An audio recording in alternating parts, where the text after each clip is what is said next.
কর্মকর্তা, বিশিষ্ট অতিথিবর্গ এবং সমস্ত ইনভাইটি যারা আছেন সকলকে আমি আমাদের সংখ্যালঘু কল্যাণ দপ্তর তরফ থেকে জানাই আন্তরিক শুভেচ্ছা এবং অভিনন্দন।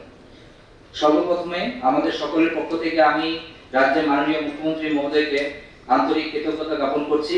ওনার মূল্যবান সময় প্রদান, দূরদর্শী নেতৃত্ব এবং সংখ্যালঘু সম্প্রদায়ের সামাজিক ও অর্থনৈতিক উন্নয়নের প্রতি আন্তরিক অঙ্গীকার আজকের এই কর্মসূচিকে সফল করার জন্য আমাদেরকে অনুপ্রাণিত করেছে। আমি আন্তরিকভাবে ধন্যবাদ জানাই মাননীয় সংখ্যালঘু কল্যাণ মন্ত্রী মহোদয়কে, যার বিশেষ দিক নির্দেশনা এবং নেতৃত্বের মাধ্যমে আমরা আজকে এই প্রোগ্রামকে সফল করতে পেরেছি।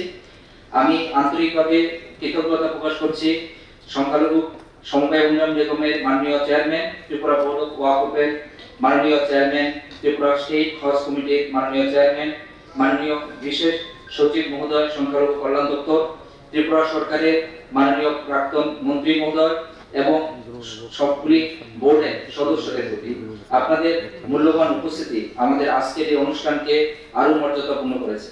আমি বিশেষভাবে ধন্যবাদ জানাতে চাই প্রিন্ট এবং ইলেকট্রনিক মিডিয়া থেকে যারা প্রতিনিধিরা এখানে এসেছেন। সরকারের জনকল্যাণমূলক কর্মসূচি এবং সংখ্যালঘু সম্প্রদায়ের উন্নয়নের বার্তা সাধারণ মানুষের কাছে পৌঁছে দেওয়ার ক্ষেত্রে আপনাদের ভূমিকা অত্যন্ত গুরুত্বপূর্ণ এবং আমরা বিশ্বাস রাখি আজকের এই সুন্দর প্রোগ্রামের প্রচার আপনাদের মাধ্যমে সারা ত্রিপুরাবাসীর কাছে পৌঁছে যাবে। এছাড়া আমরা বিশেষভাবে ধন্যবাদ জানাই ন্যাশনাল মাইনরিটিস ডেভেলপমেন্ট এবং ফাইন্যান্স কর্পোরেশন তথা NMDFC কে, যাদের বিশেষ আর্থিক সহযোগিতার ফলে আজকের এই ঋণ বিতরণ কর্মসূচি বাস্তবায়ন করা সম্ভব হয়েছে। ধন্যবাদ জানাই সংখ্যালঘু কল্যাণ দপ্তরের কর্মকর্তা কর্মচারীবৃন্দকে, সকল শিল্পীবৃন্দকে এবং অনুষ্ঠানে সফল করার জন্য প্রত্যক্ষ ও পরোক্ষভাবে সহযোগিতাকারী সকলের প্রতি আমাদের আন্তরিক ধন্যবাদ ও কৃতজ্ঞতা রইল।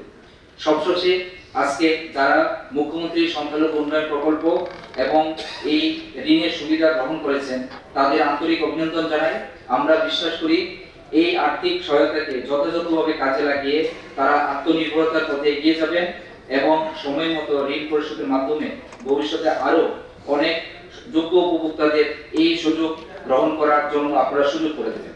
এই প্রত্যাশা ব্যক্ত করে আপনাদের সকলকে আবারও আন্তরিক ধন্যবাদ জানিয়ে আমি দপ্তরের তরফ থেকে এই বিশেষ ধন্যবাদ সূচক বক্তব্যের মাধ্যমে আমার বক্তব্য শেষ করছি। ধন্যবাদ। জয় হিন্দ।